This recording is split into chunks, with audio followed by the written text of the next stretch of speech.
NTA-UGC NET यानी निमिज NET. Download it on Google Play Store. Subscribe कीजिए हमारे YouTube चैनल को और दबाइए बेल आइकन ताकि आप पास के हमारी आने वाली वीडियो बढ़े आसानी से। India's number 1 study app NTA-UGC NET यानी निमिज नेट फॉर स्टडी नोट्स और videos, old paper with answer key, online mock test for paper first and second, new updated syllabus for paper first and second. Download it on Google Play Store. नमस्कार दोस्तों, मेरा नाम रोहतास निमी है और आप सभी का स्वागत है हमारे YouTube चैनल निमिज नेट प्रो पे। दोस्तों आज हम पीपल एंड एनवायरनमेंट के अंदर पूरा करंट अफेयर करने वाले हैं। दोस्तों अगर ऐसे देखा जाए तो इसमें से देश जहान का करंट अफेयर है, लेकिन दोस्तों यहाँ पे हमें जो UGC नेट के अंदर क्वेश्चन पूछे जाते हैं उसी पे फोकस करने की जरूरत है और वही हम करंट अफेयर करेंगे। और दोस्तों इसके अंदर आप देख सकते हैं जैसे रिन्यूएबल पावर कैपेसिटी के बारे में हम बात करेंगे, वर्ल्ड वेटलैंड डे के बारे में बात करेंगे, COP25 और COP 2020 के बारे में बात करेंगे, नेचुरल डिजास्टर के बारे में बात करेंगे।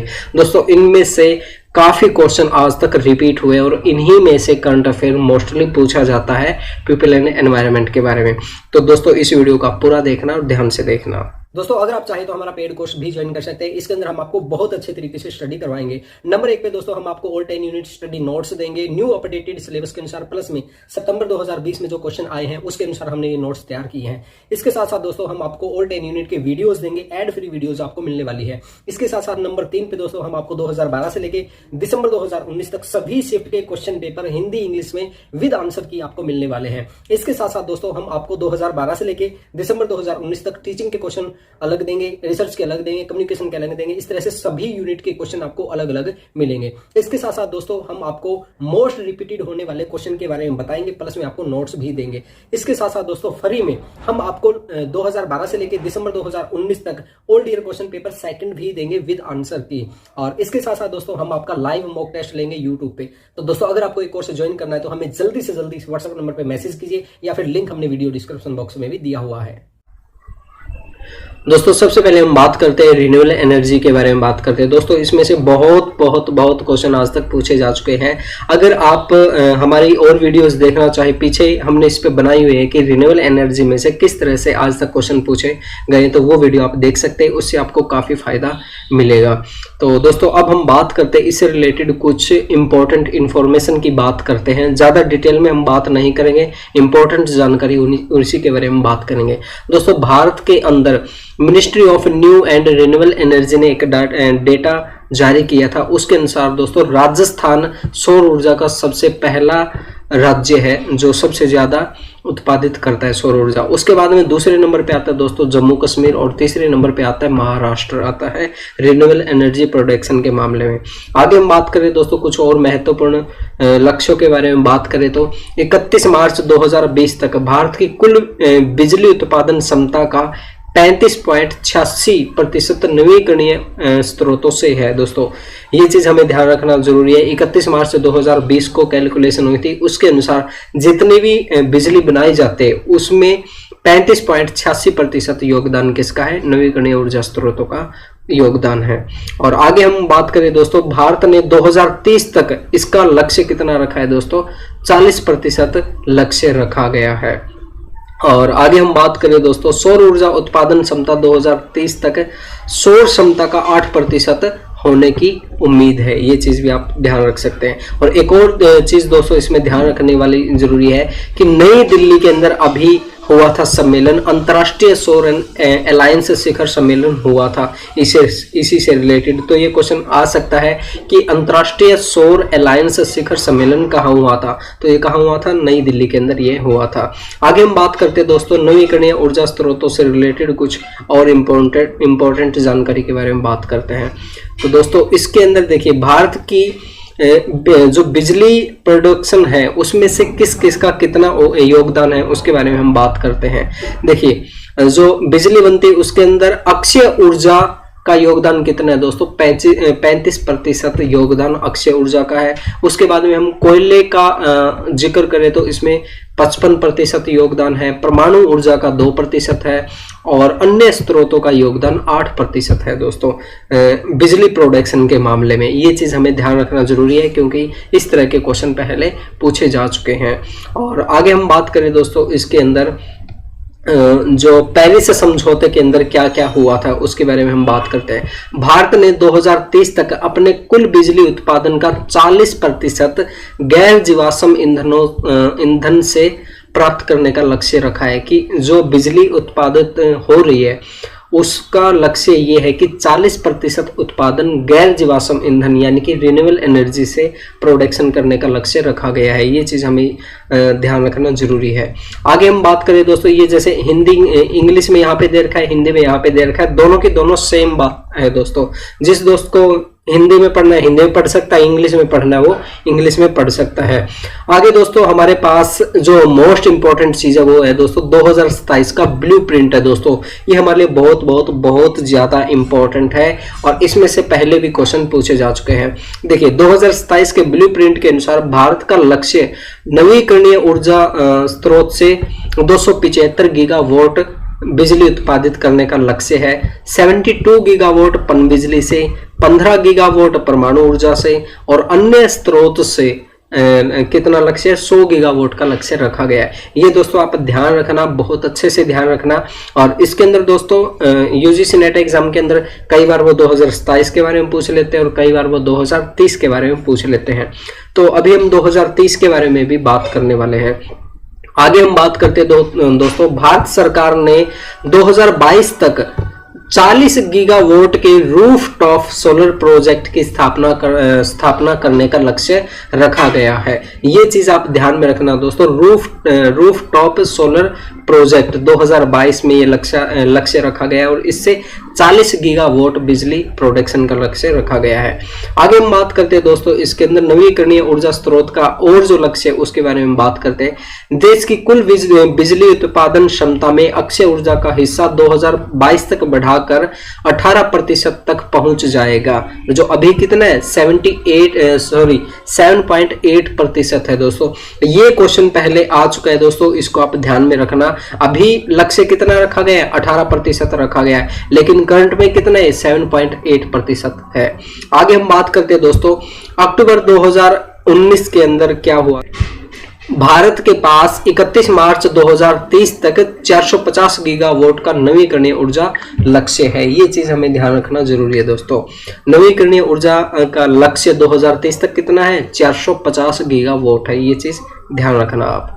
आगे हम बात करते हैं दोस्तों 2022 की बात करते हैं। ऊपर हम किसकी करके आए थे? 2027 की बात करके आए थे। अब हम बात करते हैं दोस्तों 2022 की बात करते हैं। 2022 तक 175 गीगावाट ऊर्जा उत्पादन का लक्ष्य निर्धारित किया गया है और इसके अंदर दोस्तों 60 गीगावाट पवन ऊर्जा से है, 100 गीगावाट सौर ऊर्जा से है, 10 गीगावाट बायोमास से है और 5 गीगावाट छोटे जल विद्युत ऊर्जा संयंत्रों द्वारा प्राप्त करने का लक्ष्य रखा गया है। ये चीज दोस्तों मैं आपको बार बार रिपीट कर रहा हूं कि 2022 का अलग है। 2022 का आप यहां से स्क्रीनशॉट लेना चाहे तो इसका स्क्रीनशॉट ले सकते हैं और 2027 का ब्लूप्रिंट यहां पे दिया हुआ है। ये दोनों अलग अलग है, इनको आप थोड़ा ध्यान से देख लेना, इसमें से क्वेश्चन आ सकते हैं दोस्तों। यहाँ से आप और चीजें भी पढ़ना चाहे तो पढ़ सकते हैं दोस्तों, काफी सारी चीजें यहाँ पे दी हुई है, लेकिन हम आपको जो इम्पोर्टेंट है वही चीजें यहाँ पे करवा देते हैं दोस्तों। यहाँ पे जैसे मैं आपको बात करूँ, ये देखिए ये हमारा 2022 का लक्ष्य था, ये हम पीछे पढ़ के आए हैं, वही लक्ष्य है यहाँ पे 2022 का। और ये आगे हम बात करें, ये सारी चीजें दोस्तों हमने पीछे कर ली है। अगर आप फिर भी पढ़ना चाहें तो इनको अच्छे से पढ़ सकते हैं। और आगे हम बात करते हैं दोस्तों कन्वेंशन ऑन बायोलॉजिकल डाइवर्सिटी, जैव विविधता सम्मेलन के बारे में बात करते हैं दोस्तों। इसमें देखिए वैसे जो जैव विविधता सम्मेलन है वो आज तक बहुत सम्मेलन हो चुके हैं। ये देखिए जैसे ये 2019 का COP25 है। 25 का मतलब है दोस्तों अभी तक 25 सम्मेलन हमारे हो चुके हैं। उन 25 सम्मेलन के बारे में हमें पता होना बहुत ज्यादा जरूरी है। अगर आप वो करना चाहे तो वो कर सकते हैं, उनके बारे में भी हमने वीडियो बनाई हुई है। लेकिन अभी जो देखिए 2019 में और 2020 में जो COP हुआ है उसके बारे में हम बात करते हैं। देखिए 2020 का जो लक्ष्य है उसके बारे में हम बात करते हैं दोस्तों। कन्वेंशन ऑन बायोलॉजिकल डाइवर्सिटी के अंदर 2020 का जो लक्ष्य है उसके बारे में बात करते हैं। 2010 में जापान में CBD पक्षकारों के 10वें सम्मेलन के दौरान 193 देशों की सरकारें एक साथ हुई थी और उसके अंदर दोस्तों एक 20 सूत्रीय योजना को अपनाया गया था। अगले 10 वर्षों तक इसको लागू किया जाना था। ठीक है, और इसके अंदर क्या था दोस्तों, विश्व में 17% भूमि को संरक्षित क्षेत्र के रूप में बढ़ावा देने के लिए तथा 2020 तक हमारे महासागरों के 10% क्षेत्र को समुद्री सुरक्षित क्षेत्र के रूप में कवर करने के लिए प्रयास करने पर सहमत हुए थे। ये चीज ध्यान रखना दोस्तों। यहाँ पे ये देखिए, ये है ना, ये हमारा पैराग्राफ है, ये चीज ध्यान रखना कि 2020 तक क्या लक्ष्य रखा गया था। इसके अंदर 17% भूमि को सुरक्षित क्षेत्र के रूप में बढ़ावा देना था और महासागरों के 10% क्षेत्र को समुद्री सुरक्षित क्षेत्र के रूप में कवर करने का लक्ष्य रखा गया था। अब हम बात करते हैं दोस्तों COP25 की बात करते हैं। यहाँ पे सबसे पहले मैं आपको बता देता हूँ COP का मतलब क्या है। कॉन्फ्रेंस ऑफ पार्टीज इसको बोला जाता है। और दोस्तों अगर आप इस टॉपिक को अच्छे से करना चाहे तो हमारी पीछे की वीडियो देख सकते हैं। COP 25 यानी कि अभी तक जितनी भी 25 COP हुई है उनके बारे में क्या क्या इंपॉर्टेंट चीजें हैं, उसके लिए आप हमारी पीछे की वीडियोस देख सकते हैं। दोस्तों 2019 की बात करते हैं क्योंकि इसमें से क्वेश्चन आ सकता है। जलवायु परिवर्तन संयुक्त राष्ट्र फ्रेमवर्क, जिसको United national framework convention of climate change कहते हैं, इसकी फुल फॉर्म एक आपको पता होनी चाहिए दोस्तों, UNFCCC, इसकी फुल फॉर्म आपको पता होना चाहिए। के अंतर्गत शीर्ष निकाय कॉन्फ्रेंस ऑफ पार्टी COP के 25वें सत्र का आयोजन 2-13 दिसंबर 2019 तक स्पेन की राजधानी मैड्रिड में किया गया था। ये चीज ध्यान में रखना दोस्तों। COP25 कहाँ पे हुई थी? स्पेन की राजधानी मैड्रिड के अंदर हुई थी। और इसके अंदर जो मेन इंपॉर्टेंट बातें थी उस पर हम बात करते हैं। स्पेन में आयोजित इस सम्मेलन की अध्यक्षता चिली सरकार द्वारा की गई थी। ठीक है, और यह जलवायु वार्ता जलवायु परिवर्तन के एजेंडों में शामिल महत्वपूर्ण मुद्दों के बारे में बिना किसी निर्णय के समाप्त हो गई। इसके अंदर कोई निर्णय नहीं निकला, ये चीज ध्यान रखना दोस्तों। ये मल्टीपल ऑप्शन के अंदर आ सकता है, ये चीज ध्यान रखना आप। COP25 का प्राथमिक उद्देश्य 2015 के पेरिस समझौते की नियम पुस्तिका रूल बुक के अनसुलझे मुद्दों पर चर्चा करना था। ठीक है, ये सभी चीजें आप ध्यान रखना दोस्तों। गौरतलब है कि पेरिस समझौता वर्ष 2020 में वर्ष 1997 के क्योटो प्रोटोकॉल का स्थान लेगा। ये चीज भी इंपॉर्टेंट है हमारे लिए। और इसके अंदर एक और जो मोस्ट इंपोर्टेंट चीज निकल के आई थी दोस्तों वो ये, उक्त रिपोर्ट में कहा गया था कि वैश्विक तापमान को 1.5 डिग्री सेल्सियस तक सीमित करने का पेरिस समझौते का लक्ष्य अब असंभव होने की कगार पर है, क्योंकि वैश्विक स्तर पर कार्बन उत्सर्जन अभी भी लगातार बढ़ रहा है। देखिए पेरिस समझौते के अंदर क्या हुआ था कि जो तापमान है वो 1.5 डिग्री से आगे नहीं बढ़ने देना है, ये लक्ष्य रखा गया था। लेकिन ये जो लक्ष्य है वो पूरा नहीं हो रहा, असंभव हो रहा है, क्योंकि कार्बन उत्सर्जन लगातार बढ़ता हुआ जा रहा है। बैठक में Chile Madrid time of action नामक दस्तावेज जारी किया गया था। ये चीज हमें ध्यान रखना जरूरी है दोस्तों कि मैड्रिड टाइम ऑफ एक्शन दस्तावेज कब जारी किया गया था? कब किया गया था? 2019 के अंदर COP25 के अंदर जारी किया गया था। और देखिए दोस्तों अब हम बात करते हैं COP26 यानी कि 2020 की बात करते हैं। जैसा कि आप सभी को पता है कि कोविड-19 के कारण सब कुछ काम रुका हुआ है, तो इसी वजह से दोस्तों ये जो COP26 सम्मेलन होने वाला था ये नवंबर के अंदर होने वाला था, लेकिन कोरोना की वजह से इसको आगे स्थगित कर दिया गया है। और इसके अंदर दोस्तों ये कहाँ पे होने वाला था? ग्लासगो के अंदर होने वाला था दोस्तों, नवंबर के अंदर होने वाला था, लेकिन इसको अब क्या है आगे स्थगित कर दिया गया है। ग्लासगो में आयोजित किए जाने वाले इस सम्मेलन की 2021 की नई तारीखों का ऐलान यूके द्वारा इटली के साथ साझेदारी में अन्य सदस्यों के साथ चर्चा करके बताया जाएगा आगे आने वाले टाइम के अंदर। और इस सम्मेलन में 30,000 लोग शामिल होने की संभावनाएं हैं। तो अभी ये हुआ नहीं है दोस्तों, इसके बारे में ज्यादा कुछ हम कह नहीं सकते। अब हम बात करते हैं दोस्तों आर्द्र भूमि वर्ल्ड वेटलैंड डे के बारे में बात करते हैं। ये दोस्तों 2 फरवरी 2020 को मनाया गया था और वर्ष 1971 में इसी दिन आर्द्र भूमियों पर रामसर कन्वेंशन को अपनाया गया था। और हाल ही में केंद्रीय पर्यावरण वन और जलवायु परिवर्तन मंत्रालय ने घोषणा की है। क्या घोषणा की उसके बारे में बात करते हैं। रामसर कन्वेंशन ने भारत से 10 आर्द्र भूमियों को अंतर्राष्ट्रीय महत्व के स्थानों के रूप में घोषित किया है। 10 ऐसे और स्थानों को उन्होंने 2020 के अंदर आर्द्र भूमियों के लिए घोषित किया है। जिसके बाद देश में रामसर स्थानों की कुल संख्या कितनी होगी? 37 हो गई है। ये चीज आप ध्यान रखना। ये क्वेश्चन आ सकता है कि भारत के अंदर वेटलैंड टोटल कितने हैं, तो कितने हैं दोस्तों? 37 अब हो गए हैं।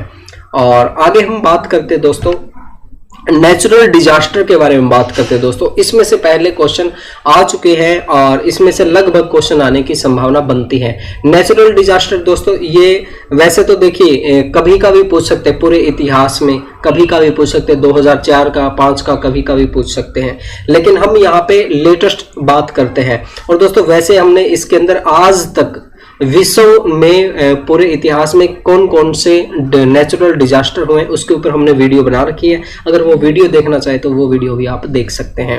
देखिए अब हम बात करते हैं 2018 के अंदर कौन कौन से नेचुरल डिजास्टर आए थे। आप चाहे तो इसका स्क्रीनशॉट भी ले सकते हैं दोस्तों। अर्थक्वेक आया था, सुनामी आई थी इंडोनेशिया के अंदर, इसके अंदर 2783 लोगों की मौत हुई थी। इंडोनेशिया के अंदर फिर से अर्थक्वेक आया था जिसके अंदर 468 लोगों की मौत हुई थी। इंडोनेशिया में फिर से सुनामी आई थी जिसके अंदर 430 लोगों की मौत हुई थी। और उसके बाद में जैसे जापान फ्लड आया था, और फिर इंडिया के अंदर फ्लड आया था, और पाकिस्तान के अंदर हीट वेव आई थी। ये इंपॉर्टेंट है दोस्तों, ये हटके है और ये 2018 के अंदर आई थी हीट वेव। हीट वेव का मतलब है जिसे हम आम भाषा में लू कहते हैं, गर्मी के अंदर तेज हवाएं चलने लगती है ना, तो वो आई थी पाकिस्तान के अंदर। इसके कारण 180 लोगों की मौत हुई थी। और आगे जैसे अर्थक्वेक तो दोस्तों लगभग आते ही रहते हैं, कभी ना कहीं ना कहीं आते ही रहते हैं। और आगे हम बात करते हैं नेचुरल डिजास्टर इन 2019 के अंदर। 2019 के अंदर क्या क्या हुए थे? मार्च 2019 के अंदर टाइफून आया था ये, और इसके अंदर 900 लोग मर गए थे अफ्रीका के अंदर दोस्तों। और उसके बाद में जापान के अंदर हीट वेव आई थी और इसके अंदर 160 लोग मर गए थे। और फिर उसके अंदर जून 2019 के अंदर 90 dead from heat wave in India. India के अंदर भी मौत हुई है लू लगने से 90 लोगों की। और at least 86 dead in Japan from typhoon से इतने 86 लोगों की मौत हुई है, यहाँ पे आप देख सकते हैं। और टाइफून से एक बार फिर से यहाँ पे चाइना के अंदर 172 लोगों की मौत हुई थी। और आगे हम बात करते हैं दोस्तों नेचुरल डिजास्टर 2020 के बारे में बात करते हैं। 2020 में तो दोस्तों वैसे ही पूरा साल ही खराब चल रहा है, लेकिन फिर भी इसमें कुछ मुख्य बातें करते हैं। ऑस्ट्रेलिया के अंदर बेस फायर हुआ था दोस्तों, जंगल के अंदर आग लग गई थी, इसके अंदर 400 लोगों की मृत्यु हो गई थी। और आगे हम बात करते हैं दोस्तों देवास्टिंग फ्लड इन इंडोनेशिया। अब इंडोनेशिया के अंदर 2020 के अंदर फ्लड आया था और इसके अंदर 66 लोगों की मृत्यु हो गई थी। और आगे हम बात करते हैं दोस्तों dear dead corona virus, the dear dead corona virus. ये देखिए कोरोना वायरस जो है अभी जो चल रहा है उसी की बात चल रही है। ये आया था दोस्तों चाइना के अंदर 11 जनवरी को इसको रिकॉर्ड किया गया था ऑफिशियली। और इसके अंदर दोस्तों ये मार्च 2020 को 11 मार्च 2020 को WHO ने डिक्लेयर कर दिया था, इसको पेंडेमिक महामारी के रूप में इसको घोषित कर दिया था। ये दो छोटी सी इंफॉर्मेशन है, इसमें से क्वेश्चन आ सकता है कि कब डिक्लेयर किया गया था ऑफिशियली। और दोस्तों इसमें लगातार मौतें हो रही है और इसका कोई आंकड़ा अभी तक रुक नहीं रहा है, तो इसके बारे में हम फाइनली नहीं कह सकते कि इतनी मौत हुई है, ये हुई है। फाइनल रिपोर्ट इसके ऊपर जारी नहीं कर सकते। आगे हम बात करते हैं दोस्तों locust swerve in east Africa and part of India and Asia. इसका मतलब है दोस्तों सिंपल सा टिड्डी दल के बारे में आपने अच्छे से सुना होगा। और ये दोस्तों इंडिया के अंदर 5 स्टेट के अंदर आया है अभी, जिसके अंदर राजस्थान, गुजरात, पंजाब, हरियाणा और उत्तर प्रदेश और मध्य प्रदेश के अंदर आया है। और इसके अंदर काफी वीडियोस वगैरह आप देख चुके हैं। Cyclone Imphal in India, Imphal आया था साइक्लोन इंडिया के अंदर बांग्लादेश के अंदर, जिसके अंदर 12 लोगों की मृत्यु हुई थी। फ्लड इन असम, इंडिया के अंदर फ्लड आता ही रहता है असम के अंदर, इसके अंदर दोस्तों 30,000 लोग इफेक्टेड हुए थे और करीब 33 डिस्ट्रिक्ट इफेक्टेड हुए थे। और कोविड 19 के बारे में दोस्तों हम अभी बात करके आए हैं। तो दोस्तों ये थे आज के हमारे कुछ latest current affair people and development environment में से, और यही दोस्तों इन्हीं में से क्वेश्चन पूछे जाते हैं मोस्टली करंट अफेयर में से। और ऐसे तो दोस्तों मैं पहले ही कह चुका हूँ, ऐसे अगर हम देखें तो करंट अफेयर बहुत है, उसका कोई अंत नहीं है, लेकिन यूजीसी नेट के हिसाब से हमारे लिए यही इंपॉर्टेंट है। और अगर फिर भी दोस्तों अगर आपको कोई सवाल जवाब है तो आप हमसे कांटेक्ट कर सकते हैं, आप हमारे व्हाट्सएप नंबर पे मैसेज कर सकते हैं। तो दोस्तों आज के लिए बस इतना ही। Thank you very much. दोस्तों अगर आप चाहें तो हमारा पेड कोर्स भी ज्वाइन कर सकते हैं। इसके अंदर हम आपको बहुत अच्छे तरीके से स्टडी करवाएंगे। नंबर 1 पे दोस्तों हम आपको ऑल 10 यूनिट स्टडी नोट्स देंगे न्यू अपडेटेड सिलेबस के अनुसार, प्लस में सितंबर 2020 में जो क्वेश्चन आए हैं उसके अनुसार हमने ये नोट्स तैयार किए हैं। इसके साथ साथ दोस्तों हम आपको ऑल 10 यूनिट के वीडियोस देंगे, एड फ्री वीडियोस आपको मिलने वाली है। इसके साथ साथ नंबर 3 पे दोस्तों हम आपको 2012 से लेके दिसंबर 2019 तक सभी शिफ्ट के क्वेश्चन पेपर हिंदी इंग्लिश में विद आंसर की आपको मिलने वाले हैं। इसके साथ साथ दोस्तों हम आपको 2012 से लेके दिसंबर 2019 तक टीचिंग के क्वेश्चन अलग देंगे, रिसर्च के अलग देंगे, कम्युनिकेशन के अलग देंगे। इस तरह से सभी यूनिट के क्वेश्चन आपको अलग अलग मिलेंगे। इसके साथ साथ दोस्तों हम आपको मोस्ट रिपीटेड होने वाले क्वेश्चन के बारे में बताएंगे, प्लस में आपको नोट्स भी देंगे। इसके साथ साथ दोस्तों फ्री में हम आपको 2012 से लेकर दिसंबर 2019 तक old year question paper second भी देंगे विद आंसर की। और इसके साथ साथ दोस्तों हम आपका लाइव मॉक टेस्ट लेंगे यूट्यूब पे। तो दोस्तों अगर आपको एक कोर्स ज्वाइन करना है तो हमें जल्दी से जल्दी व्हाट्सएप नंबर पर मैसेज कीजिए, या फिर लिंक हमने वीडियो डिस्क्रिप्शन बॉक्स में भी दिया हुआ है।